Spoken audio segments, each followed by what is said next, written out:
Hi everyone, this is Sue Reynolds and we are getting ready to start a webinar on or a video in preparation for Council Meeting 5. And I'm so sorry that we couldn't meet face-to-face this time. I was really looking forward to that. This is a really kind of a fun meeting where we get to turn the corner from planning and putting together all the foundations to actually moving into action. This is also the last meeting of your council, and so it's a time for celebration. So, but even though we can't meet face to face, I'm really glad that we have the technology that we can continue this process. My husband and I are hunkered down in our home, and I trust and hope that you and your families are all healthy and that you stay that way. So, okay, so let's get started. We have a lot to cover. I just want to check real quickly and make sure that we are recording. We are good. Okay, so here's the process we've been working on all year, and you can see we're to the last step, to activities.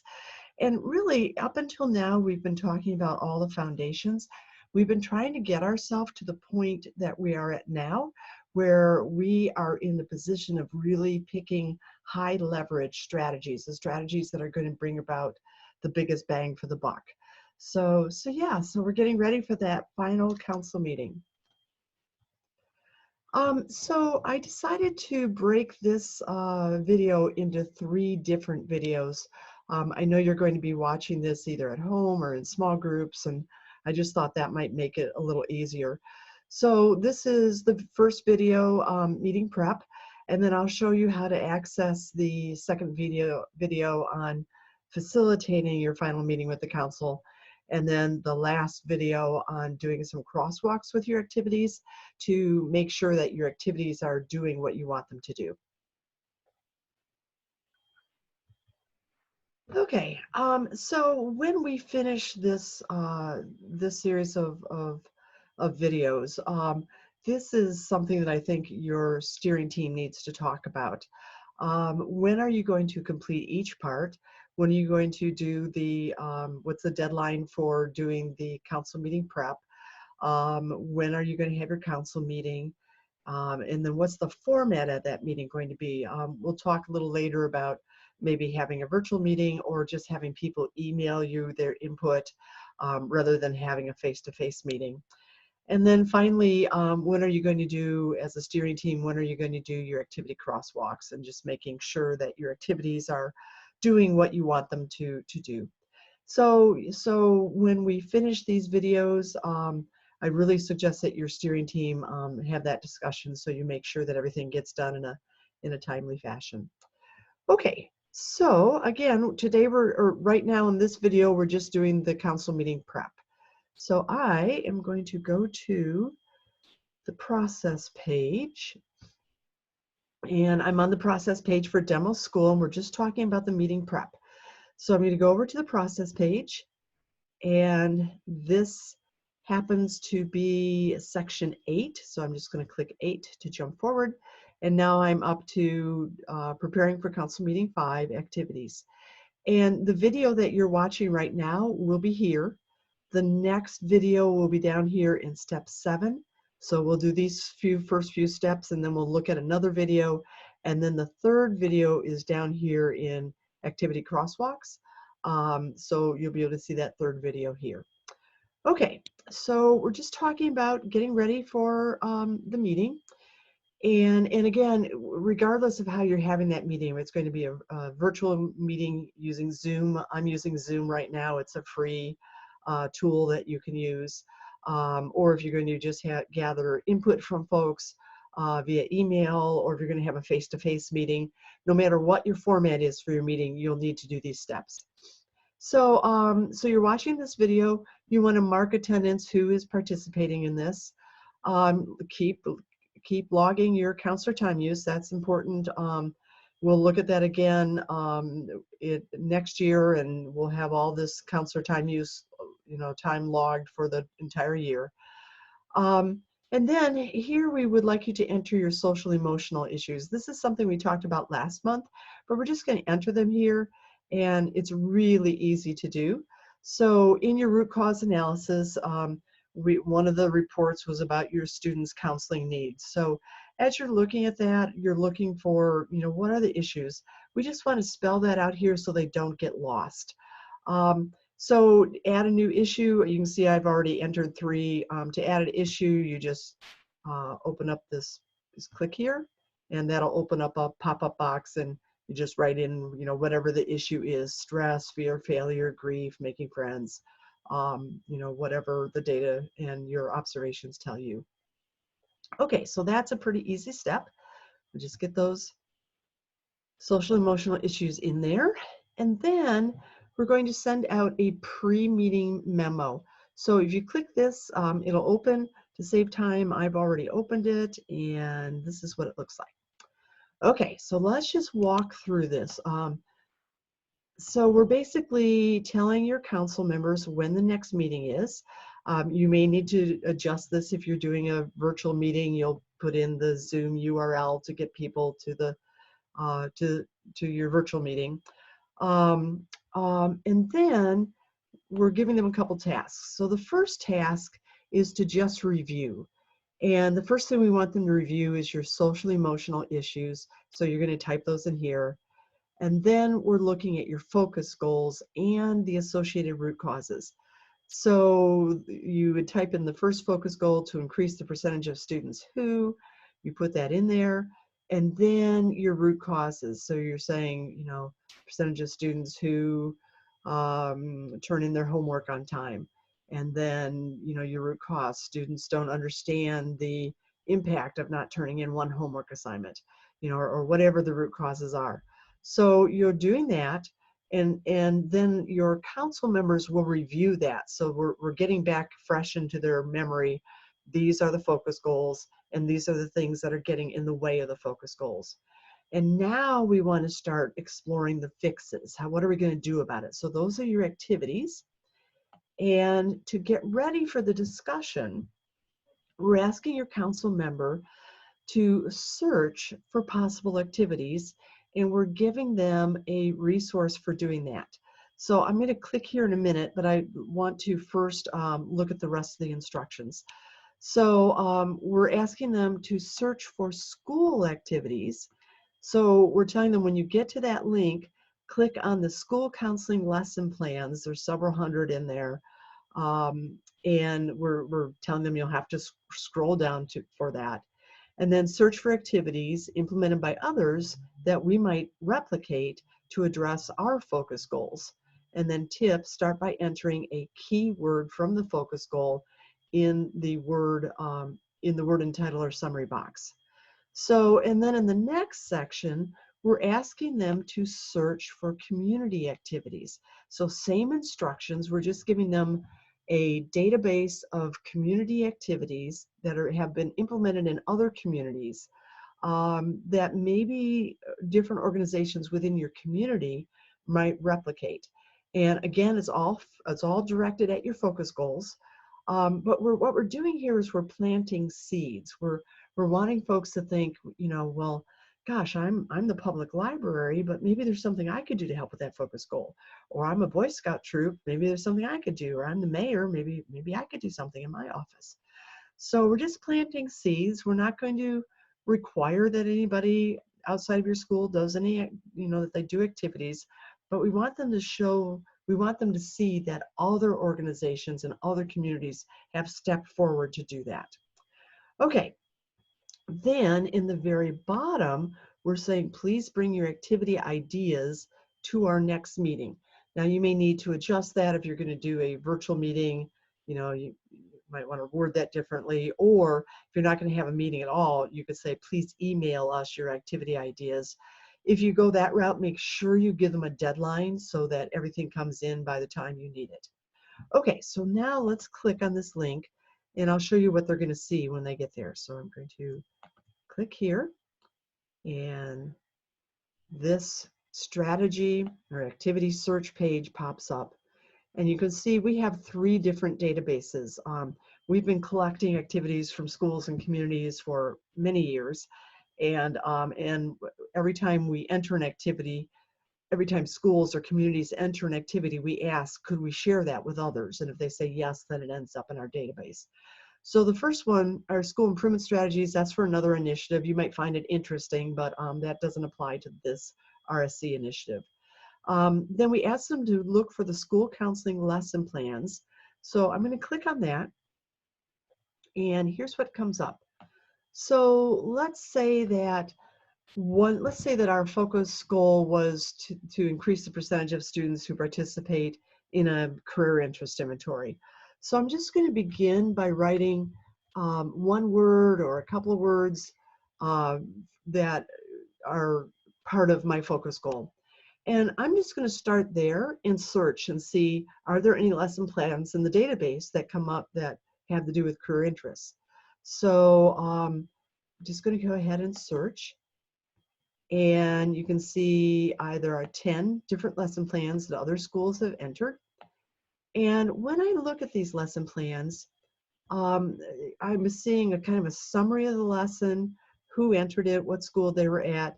I can view the full lesson plan, and you can see in this case, let's see, this is Julia Cook. No, it's not Julia Cook. This is Allison Bird from Oak Hill Elementary. You can see that she even gave me a link where I can find a career interest inventory and uploaded a worksheet that I could start out with and use. So I've got not only the lesson plan, I've got resources from her that I can use in my lesson plan.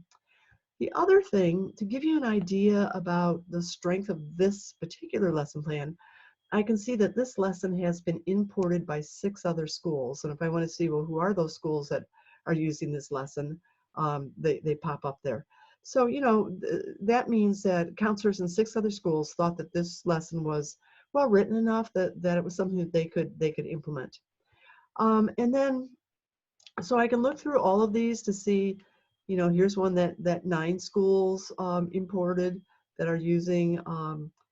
So I can kind of look through these and see, you know, what might be good for me.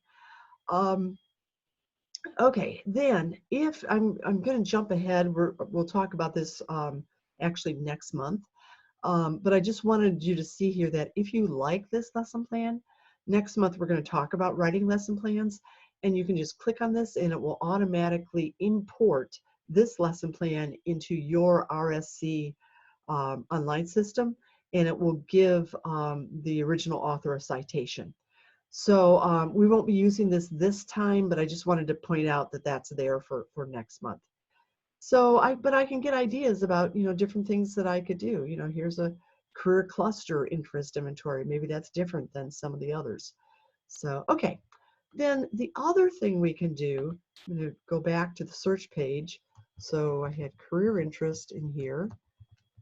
And let's say that I want to see career interest plans for maybe a middle school that has grades 5, 6, 7, 8.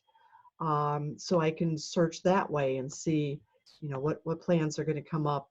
And I've got 3 that are being implemented in middle schools. So you can narrow down the search by grade level. Another interesting thing is, I know some of you, not some of you, all of you have identified gap groups. So you can also go in here and say, show me a lesson plan where there's an emphasis on reducing the gap between for my free and reduced lunch kids. And if that's all I put in, I'm just curious. So there are 22 lesson plans that the counselors have tweaked in a specific way to close the gap between the paid lunch and free reduced lunch kids. So yeah, so you can, you know, look that way. You can say, you know, I just want to see lessons that where the implementation is classroom guidance or you know, individual guidance. You can look by delivery method. You can say, I only want to see lesson plans that are academic or career. Or if you find, like, once in a while, I find a counselor whose lesson plans I really like, that I just like the way they've written them. And I'll just search for a part of that school's name or a part of the district's name. This might be something too you could put in your district's name and see if anybody else in one of our other initiatives has already entered some lesson plans. Or you can put the person's name in here. You can sort them alphabetically, you can sort by grade level, and then you can, identify how many lessons that you want to see. So they would just go in, they would, let's say you have 3 focus goals. They would go in and say, okay, search for career interest inventory, search for stress, whatever that is. So, okay, so that's searching the school counseling lesson plans. And then I could also search for those community lessons. So I'm going to click this time, community-based college access success activities. This was a huge initiative that we did a couple of years ago for the Commission for Higher Ed, and involved, it was the College Success Coalition, and involved 70 counties, and I think we had 3,000 organizations that entered activities into the database. So let's just say, let's just go in and see what's happening in the community. So I'm going to do the same thing, career interest, and I don't know if we'll get anything or not, but let's see. So I click on career interest, and there's 138 activities in here. Some of them are from schools, because there were some schools that were involved in that initiative. So there's a school, there's another school. But here's, the Purdue Extension, Putnam County. They're doing an activity that involves career interest inventories. Here's, I don't know, there's several in there.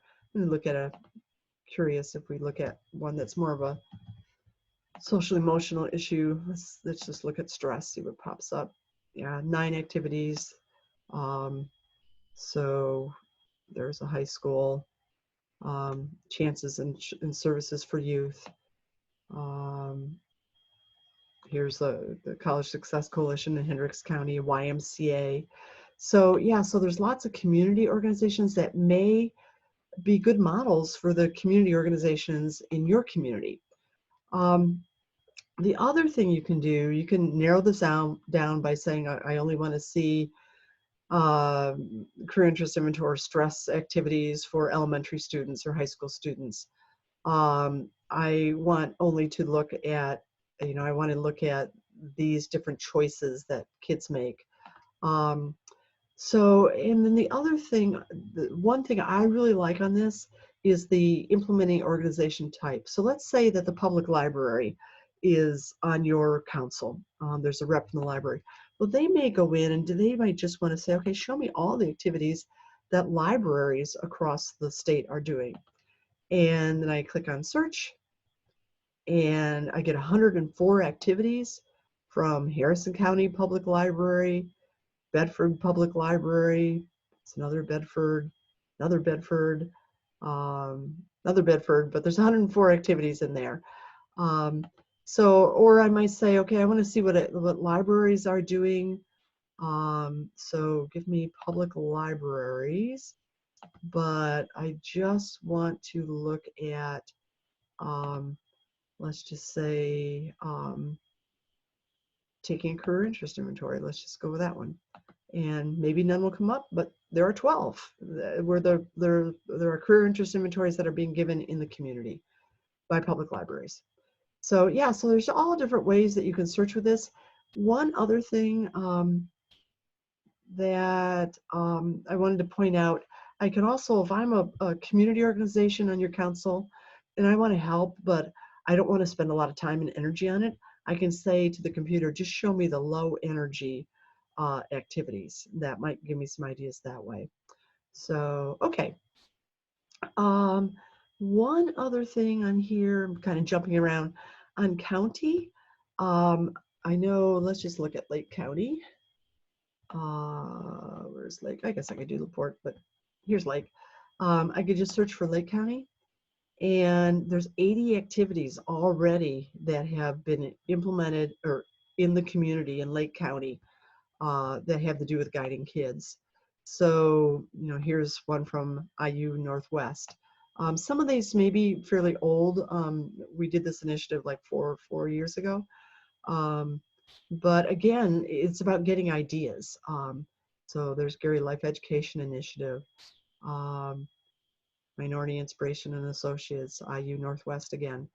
So you might look for your county too, and maybe there are activities there that you could kind of tap into that align with your focus goal. Remember, this isn't just, let's go out and do something fun. This is all about aligning with those focus goals. So, okay. So that is how your community council members, when they get that memo, they'll be searching for ideas for activities to suggest at your meeting. So, okay. I'm going to go back to the process page. That was the pre-meeting memo. And then the next step, and this will take some time, is entering all of your current counseling activities. You've already put in the non-program ones, so those are in. But now we're going to enter all the others. So I would suggest that you delegate this so that it's not like one person doing everything. And you really do want to put everything in there. That's really important for the reports that are going to come out. So you might, if there's more than one counselor, you might say, okay, you do grades, 5 and 6, and I'll do grades 6 and 7.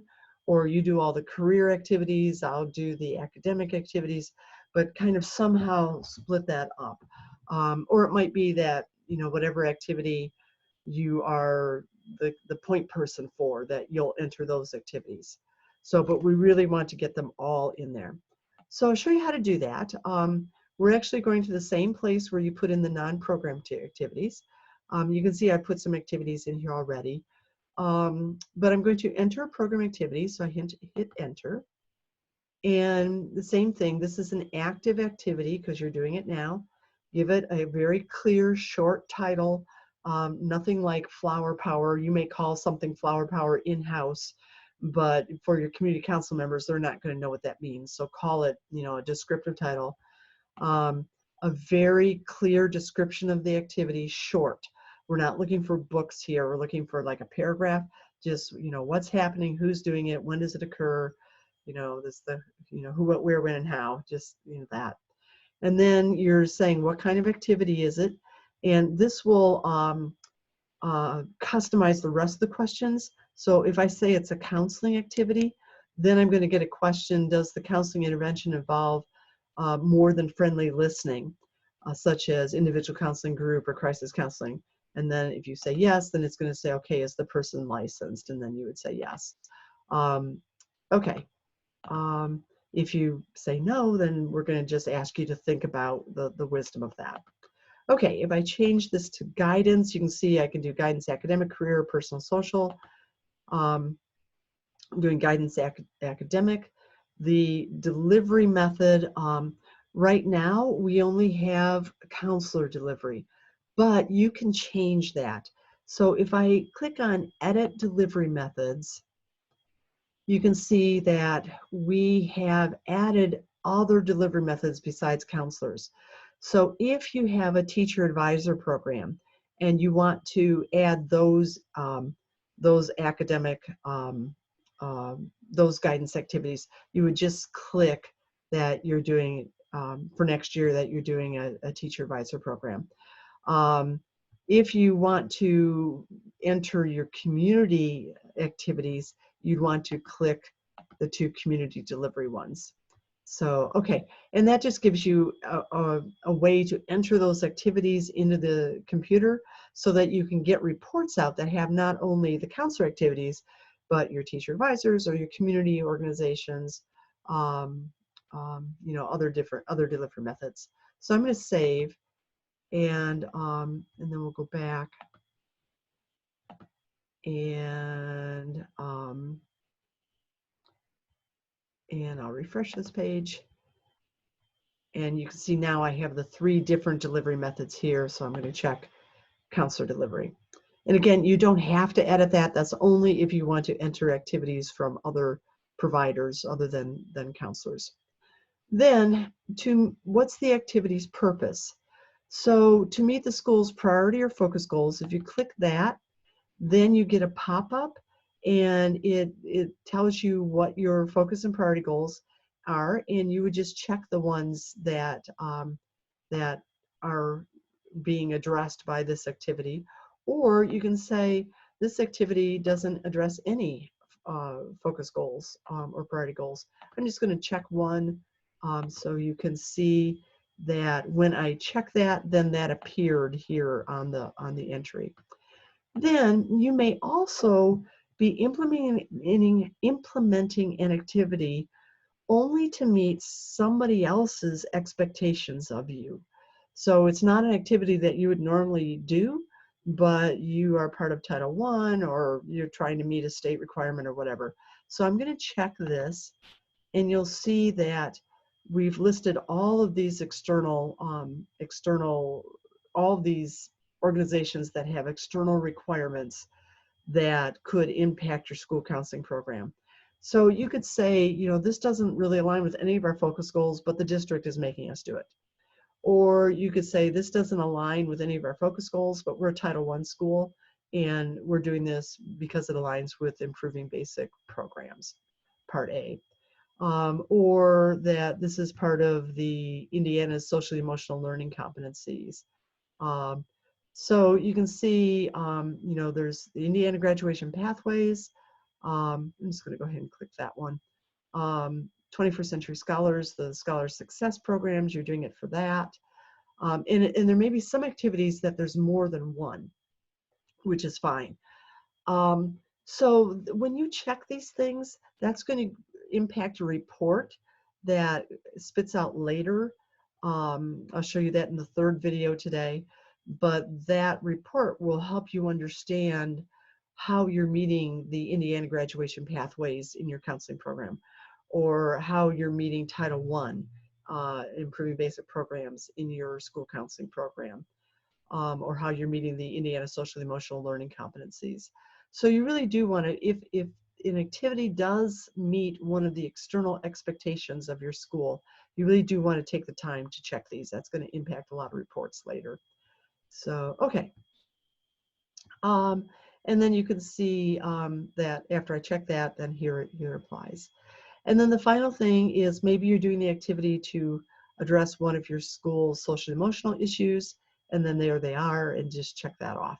And again, that's going to create a report later that shows you, okay, you're trying to address stress, and here's all the activities that you're doing that are addressing that goal. Okay, so we've given you an optional activity here. This will, again, create a really nice report that shows you where your school is meeting or not meeting each of the Indiana DOE competency indicators. So I'm going to click on this, and here is all of the Indiana DOE competency indicators.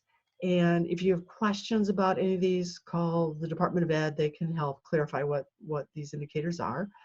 But I find I do, when I'm entering a school's activities, I like to crosswalk with this, just because it gives me an idea of where I'm meeting state expectations.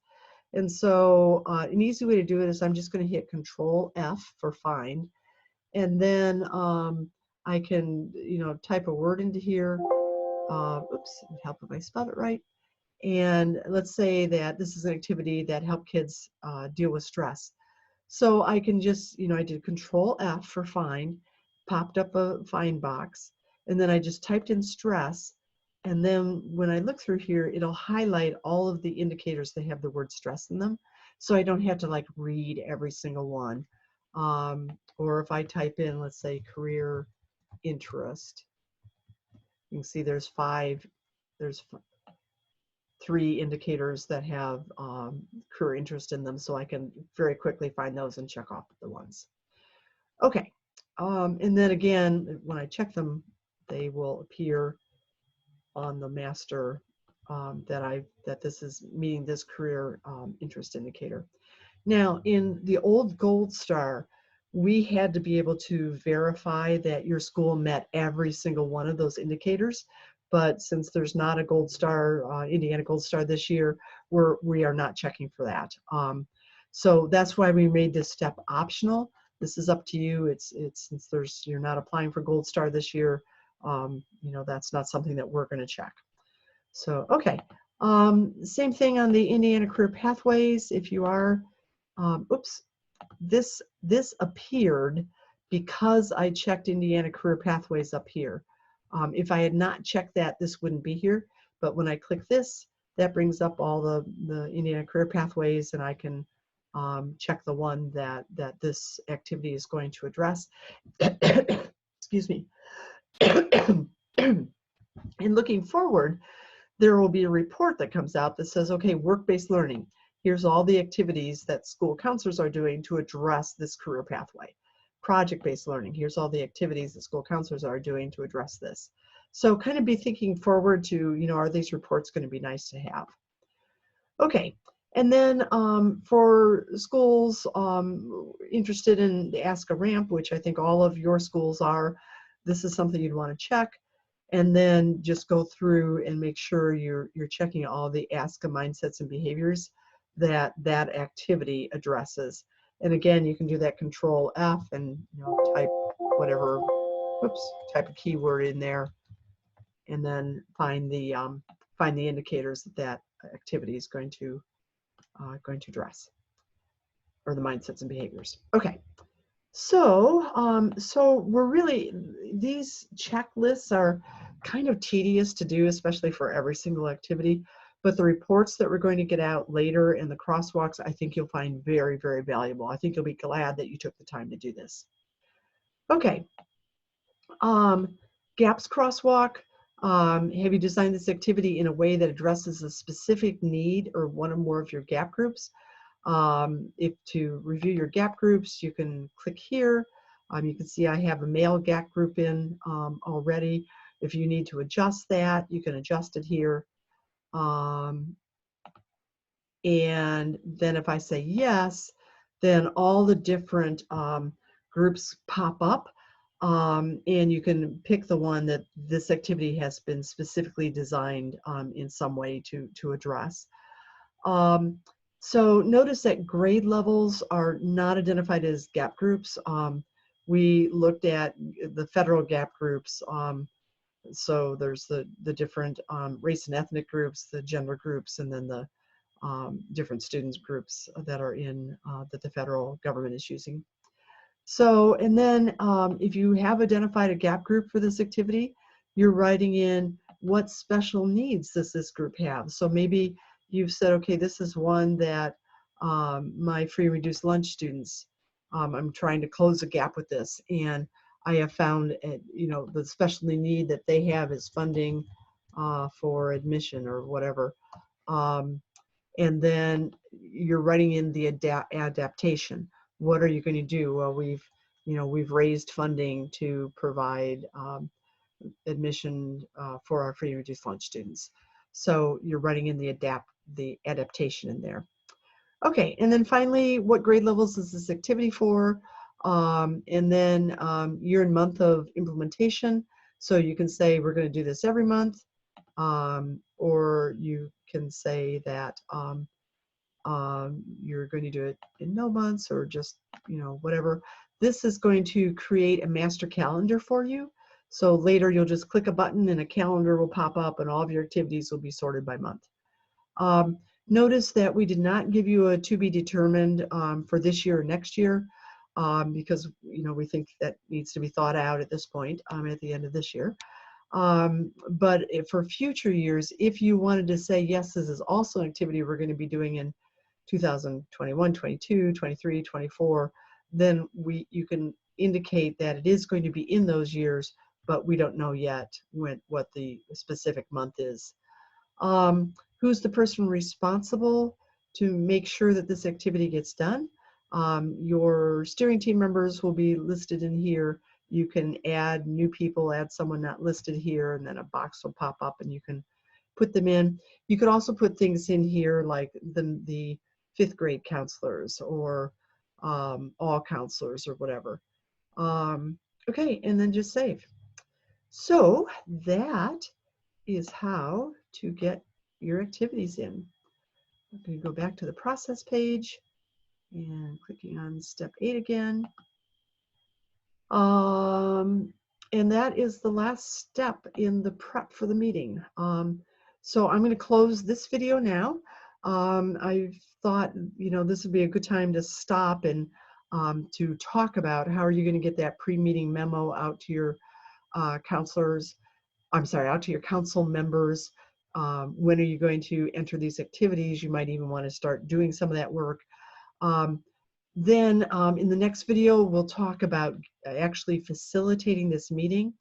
I'll talk about different options for formats in case you decide to have your council members just email you ideas if because of all the coronavirus issues you can't get together for a meeting, or if you're going to have the meeting with your council either virtually or live.